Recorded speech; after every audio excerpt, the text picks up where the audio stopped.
ఈరోజు మనం ఎలా నడుచుకోవాలి, ఎలా బిహేవ్ చేయాలి, సంఘంలో ఎలా బిహేవ్ చేయాలి, బయట వారితో ఎలా బిహేవ్ చేయాలి అనేది మనం చూద్దాము. 1 పేతురు 3:16 చూసినట్లయితే,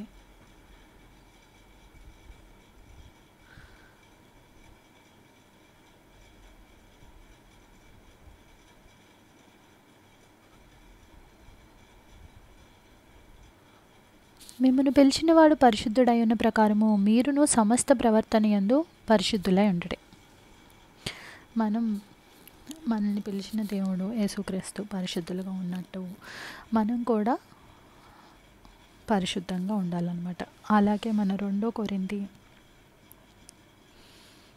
10:5 చూసినట్లయితే,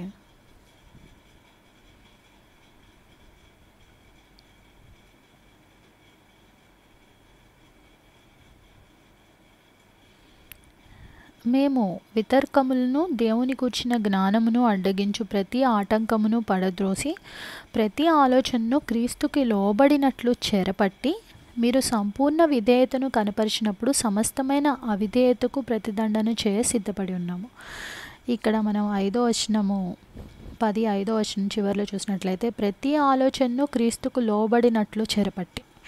మన మైండ్లో వచ్చే ప్రతి ఆలోచన, అంటే తప్పు ఆలోచనలు ఏవైనా ఉంటే ప్రతి ఆలోచన దాని కరెక్ట్ అయినదైతే క్రీస్తుకు లోబడినట్లు చెరపట్టి, క్రీస్తు విషయంలో మనం కరెక్ట్గా ఉండేలాగా చెరపట్టి మీరు సంపూర్ణ విధేయతను కనపరిచినప్పుడు సమస్తమైన అవిధేయతకు ప్రతిదండన చేసి సిద్ధపడి ఉన్నాం. కంప్లీట్ విధేయతను చూపించడానికి సిద్ధపడి ఉన్నాము అని చెప్పేసి మనకి ఇక్కడ చెప్తున్నారు. అలాగే మనం ఎలా మాట్లాడాలి అనే దాని గురించి మనం చూసినట్లయితే, కొలస్సీ 4:6,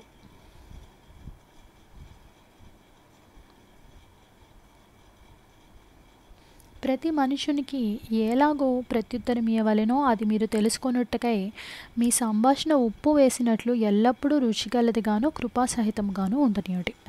మన సంభాషణ మాట అనేది ఎప్పుడూ కృపాసహితంగా, ఉప్పు వేసినట్టుగా, కూరలో ఉప్పు లేకపోతే ఎలా టేస్ట్ ఉండదో అలాగా మనం మాట్లాడితే మంచిగా ఉప్పు వేసినట్టుగా కృపాసహితంగా ఉండనీయడి అని చెప్పేసి చెప్తున్నారు అనమాట. అలాగే 1 పేతురు 3:15 కూడా చూసినట్లయితే,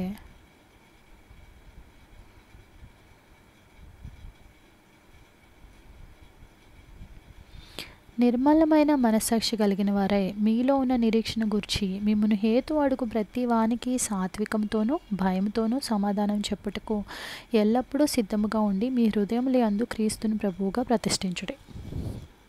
మనల్ని ఎవరైనా ప్రూఫ్ అడిగితే మనం ఎలా మాట్లాడాలి అంటే, మామూలుగా అయినా హేతు అడుగు ప్రతి వానికి సాత్వికంతో భయంతో సమాధానం చెప్పుటకు ఎల్లప్పుడూ సిద్ధంగా ఉండి, సాఫ్ట్గా మన మాట ఉప్పు వేసినట్టుగా ఉండాలి అనేది మనకి ఇక్కడ చెప్తున్నారు.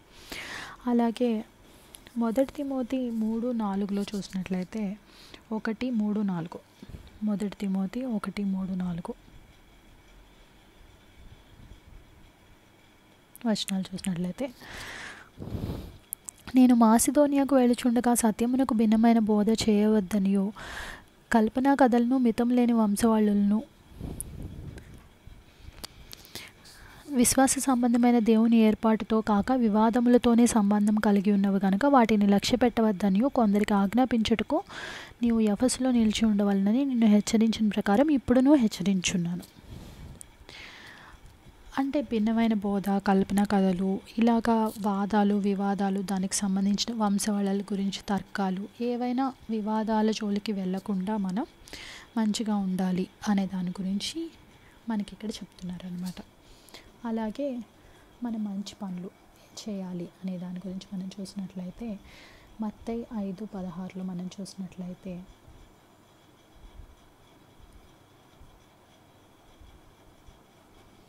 మనుష్యులు మీ సత్క్రియలను చూచి పరలోకమందున్న మీ తండ్రిని మహిమపరిచినట్లు వారి ఎదుట మీ వెలుగు ప్రకాశింపనీయుడి. మనం చేసే సత్క్రియలు, మంచి పనులు చూసి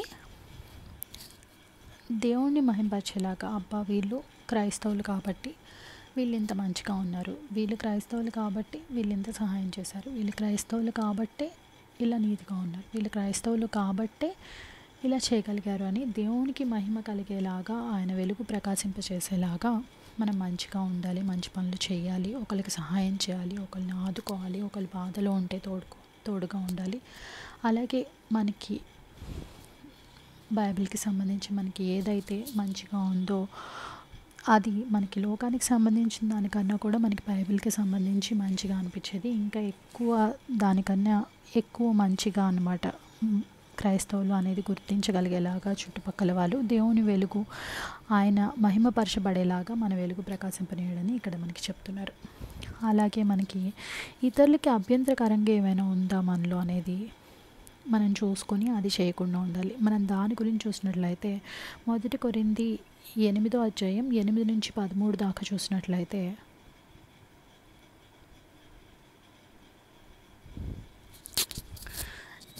భోజనమును బట్టి దేవుని ఎదుట మనం మెప్పు పొందుము. తినకపోయినందున మనకు తక్కువ లేదు, తినినందున మనకు ఎక్కువ లేదు. అయినను మీకు కలిగి ఉన్న ఈ స్వాతంత్ర్యం వలన బలహీనులకు అభ్యంతరం కలగకుండా చూచుకొనుడి. ఎలాగనగా జ్ఞానము గల నీవు విగ్రహముల యందు భోజన పంక్తిని కూర్చుండగా ఒకడు చూచిన ఎడల బలహీనమైన మనస్సాక్షి గల అతడు విగ్రహములకు బలి ఇయ్యబడిన పదార్థములను తినుటకు ధైర్యం తెచ్చుకొను గదా. అందువలన ఎవని కొరకు క్రీస్తు చనిపోయేనో ఆ బలహీనుడైన నీ సహోదరుడు నీ జ్ఞానమును బట్టి నశించును.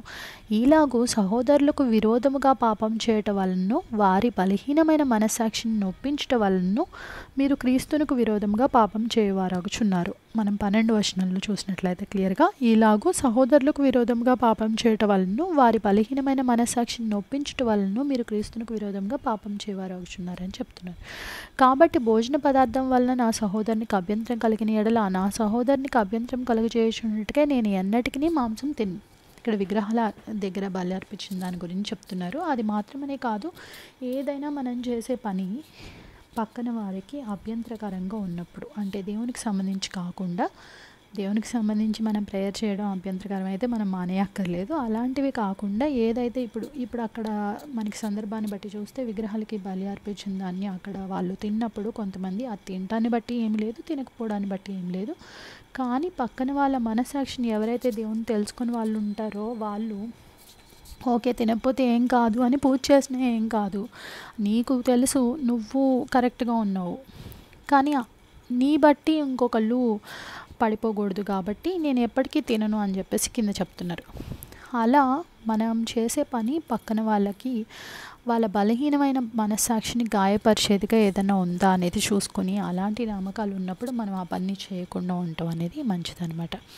అలాగే నిందల్ని నమ్మకూడదు అనేది మనం 1 తిమోతి 5:19 చూసినట్లయితే,